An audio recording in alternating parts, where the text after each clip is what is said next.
नमस्कार फ्रेंड्स, मैं doctor Ravi Bhatia, ENT surgeon Sarvodaya hospital में कार्यरत हूं। आज अगले कुछ चंद मिनटों में हम लोग ब्लैक फंगस, जो कि आज सभी के थॉट प्रोसेस में डोमिनेंट इशू है, तो हर कोई व्यक्ति जानना चाहता है और उसका एक रीज़न भी है, क्योंकि बीमारी अपने आप में एक भयानक बीमारी है।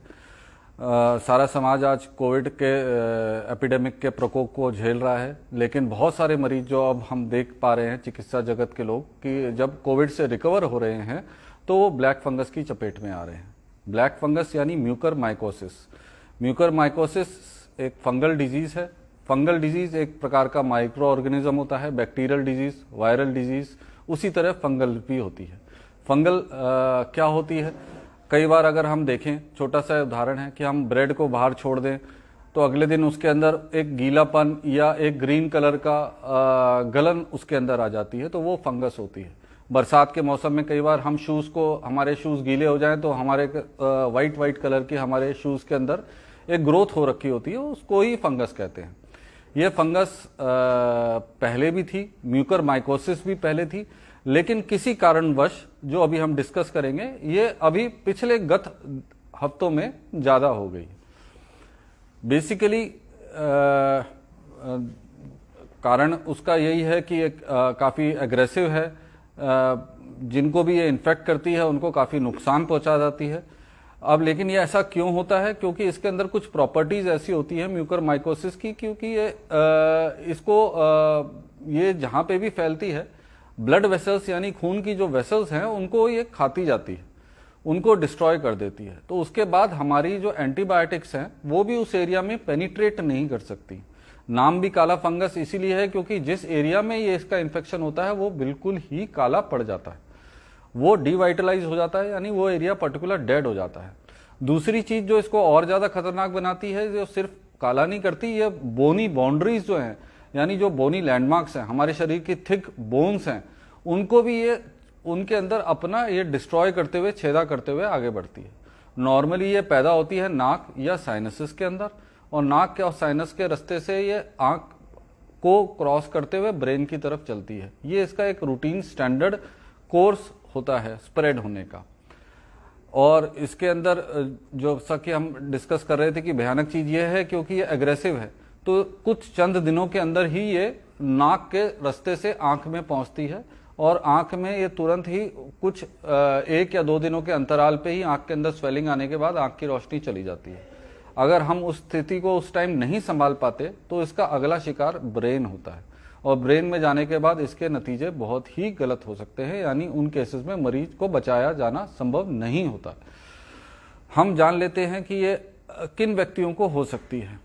जाहिर सी बात है, जिन लोगों को कोविड इन्फेक्शन हुआ है, कोविड इन्फेक्शन हमारी इम्यूनिटी को खत्म कर देता है, और कोविड इन्फेक्शन के दौरान चिकित्सा जगत में स्टेरॉयड का अत्यधिक इस्तेमाल हो रहा है, क्योंकि यही एक दवाई है जो सबसे ज़्यादा कारगर सिद्ध हो रही है। लेकिन स्टेरॉयड हमारी ऑलरेडी कॉम्प्रोमाइज्ड इम्यूनिटी को और ज़्यादा तेज़ी से गिरा देती है। 10 से 12 दिन का स्टेरॉयड का इस्तेमाल हमें और ज़्यादा अंदरूनी इम्यूनिटी को ख़त्म कर देता है। उस इम्यूनिटी को ख़त्म कर देने के बाद ये फंगस ज़्यादा एग्रेसिव या फलती फूलती है। दूसरा इसका कारण है, बहुत सारे लोगों की ऑलरेडी इम्यूनिटी कॉम्प्रोमाइज्ड है। कुछ व्यक्ति तो डायलिसिस पे रहते हैं, उन व्यक्तियों की भी इम्यूनिटी ऑलरेडी कॉम्प्रोमाइज्ड है। कुछ व्यक्तियों को ब्लड कैंसर्स की दवाई चल रही है, कीमोथेरेपी चल रही है, उनकी भी ऑलरेडी इम्यूनिटी कॉम्प्रोमाइज्ड है।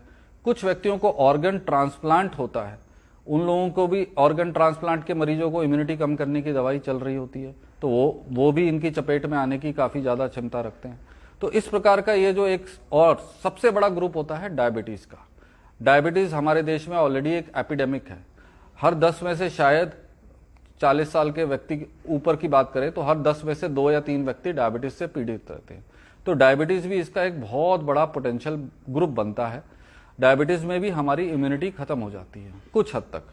तो इन सारे ही सब ग्रुप्स में म्यूकर माइकोसिस यानी ब्लैक फंगस होने का खतरा अत्यधिक बड़ा होता है। अब इस सारे ग्रुप्स में जब ये व्यक्ति कोविड के शिकार होते हैं तो कोविड में ऑलरेडी इम्यूनिटी कम हो जाती है, और इन सारे ग्रुप्स के व्यक्तियों, जिनके मरीजों की बात की हमने, इनकी इम्यूनिटी ऑलरेडी डाउन रहती है। तो इन सारे वजहों से इन ग्रुप्स को, व्यक्तियों को बहुत ज़्यादा सचेत रहने की जरूरत होती है। इन सब में म्यूकर माइकोसिस का अत्यधिक खतरा है। अब हमने अगर ये बात कर ली, ये समझा कि हमारे कौन से ग्रुप्स को ज़्यादा खतरा है, और अगर किसी व्यक्ति को संक्रमण हो जाता है इन ग्रुप्स को, तो उनको कौन से लक्षण आने पे अपना ध्यान रखना चाहिए।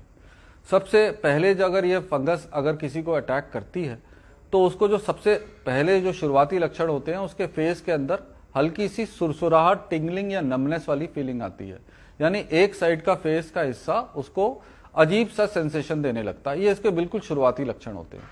अगर हम इस शुरुआती लक्षण में संभल जाते हैं तो बहुत अच्छी बात है, नहीं संभलते तो अगले 1 या 2 दिनों के अंदर उसके रूट्स के अकॉर्डिंगली, अगर वो दांतों की तरफ पैदा हुई है तो दांतों के अंदर दर्द हो जाना, खाना खाते हुए चबाने में दर्द होना। अगर वो साइनस के अंदर पैदा हुई है तो साइनस के एरिया यानी इस फेस के हिस्से के ऊपर स्वेलिंग आना, सिवियर आधे हिस्से के ऊपर पेन होना, और अगर ये ऊपर आंख की तरफ पैदा हुई है तो आंखों के लक्षण आने लग जाते हैं। आंखों के लक्षण जैसे कि सबसे शुरुआती लक्षण होते हैं आंख के अंदर पानी आना और आंख के अंदर पीछे की तरफ पेन होना। उसके बाद अगले 1 या 2 दिनों के अंदर नॉर्मली आंख का पलक झपकना कम हो सकता है, आंख बंद हो जाती है, एक साइड की गिर जाती है, देखने की नज़र जो है हमारी धुंधली पड़ सकती है, आंख के अंदर लाली आ जाती है और आंख सूजने लग जाती है। तो ये उसके आंखों के लक्षण हैं।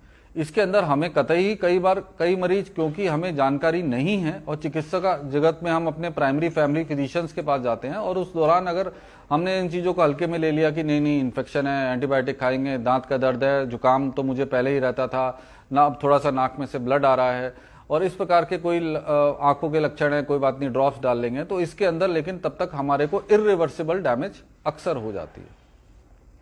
तो दोस्तों ये हमारे थे लक्षण। इन सारे ही लक्षण ये जो है वार्निंग साइंस है।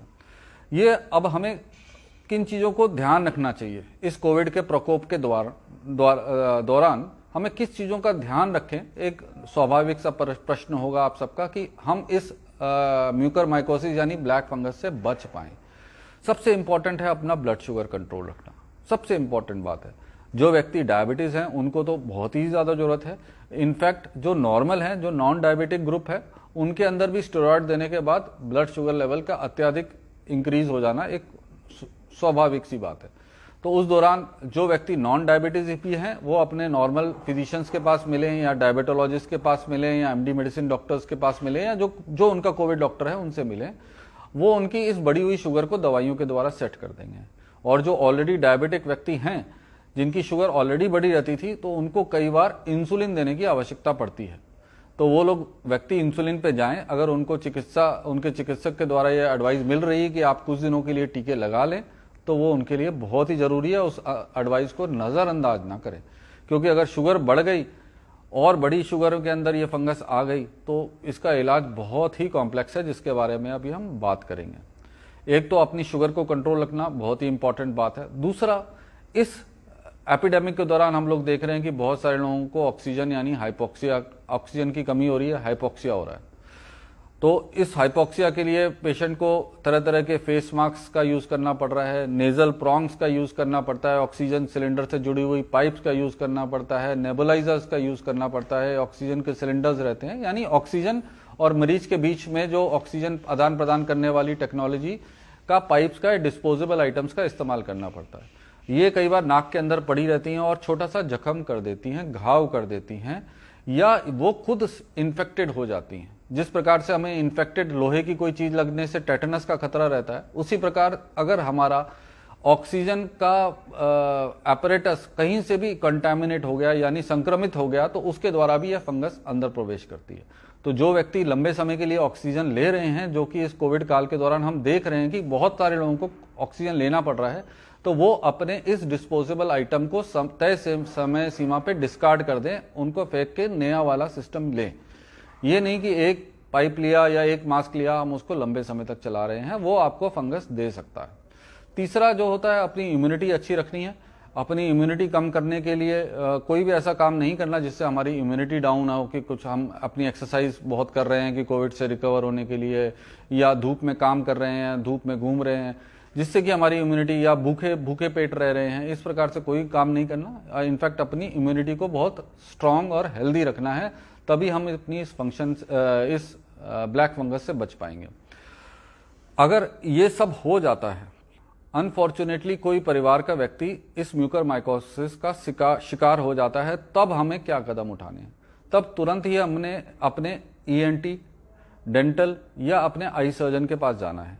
मुख्यतः जो इनका इलाज कर रहे हैं वो ईएनटी या आई, और जो उनके एडवाइस होती हैं, नॉर्मली एडवाइस यही होती है डॉक्टर्स के द्वारा कि फटाफट एक एमआरआई कराते हैं और नाक की दूरबीन की जांच होती है। नाक की दूरबीन में कई बार हमें यह फंगस दिख जाती है, नहीं तो ये एमआरआई के द्वारा ही पकड़ी जाती है। सीटी स्कैन का ज़्यादा लाभ नहीं होता, और एक बार पकड़े जाने के बाद अगर हमें डायग्नोसिस या किसी व्यक्ति को ये डायग्नोसिस कंफर्म होता है तो नॉर्मली डॉक्टर्स जो सलाह देते हैं उनकी हमें बात माननी होती है। आपका इंटरेस्ट होगा कि क्या सलाह होती है, तो इसका इलाज जो है वो संभव है, बिल्कुल संभव है, डरने वाली बात नहीं है।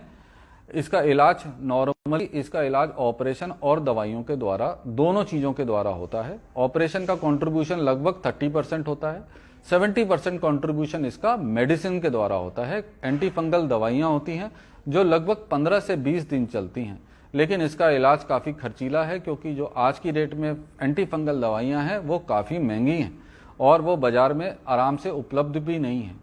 तो इन सारी चीज़ों को ध्यान रखते ही दोस्तों हमें इस बीमारी से बचना है। कोई व्यक्ति या परिवार में कोई व्यक्ति जो कोविड से संक्रमित हुआ है, और जो मैंने आपको हाई रिस्क ग्रुप्स बताए हैं, डायलिसिस के पेशेंट्स, ऑर्गन ट्रांसप्लांट के पेशेंट, कैंसर के कीमोथेरेपी के पेशेंट, डायबिटीज़ के पेशेंट, या जिनकी इम्यूनिटी कम रहती है, या जिनका आयरन लेवल, हीमोग्लोबिन थोड़ा सा कम रहा है, या जो भी व्यक्ति कॉम्प्रोमाइज्ड है यानी स्वस्थ कैटेगरी से कम हैं, उनको ये हो सकती है। और सबसे इम्पॉर्टेंट बात, ऐसा नहीं कि ये सिर्फ इन्हीं व्यक्तियों को हो सकती है, ये एक नॉर्मल आदमियों को भी इम्पैक्ट करती है। हमारे पास ऐसे भी केसेस हैं जो 20-20 साल के, 25-25 साल के यंग बच्चे भी हैं जिनको इन्होंने फंगस ने अपना शिकार किया है। तो हमें ऐसे आराम से नहीं रहना है। और दूसरा सबसे इम्पॉर्टेंट बात, अपने ऑक्सीजन और ऑक्सीजन के पाइप्स, मास्क और ह्यूमिडिफायर्स जो होते हैं उनको बिल्कुल साफ और ध्यान से रखना है, और पॉजिटिविटी के साथ कायम रहना है। बीमारी बहुत बार, कई बार हमें मीडिया और इससे इतनी ज़्यादा सोशल मीडिया के द्वारा हम लोग इतने नेगेटिव और होपलेस भी हो जाते हैं। वैसा नहीं होना है, डॉक्टर्स के पास मिलना है, इलाज संभव है, लेकिन ऐसा नहीं कि सब कुछ खत्म हो जाता है, लेकिन बचाव में ही अपना ध्यान रखना है। Thank you.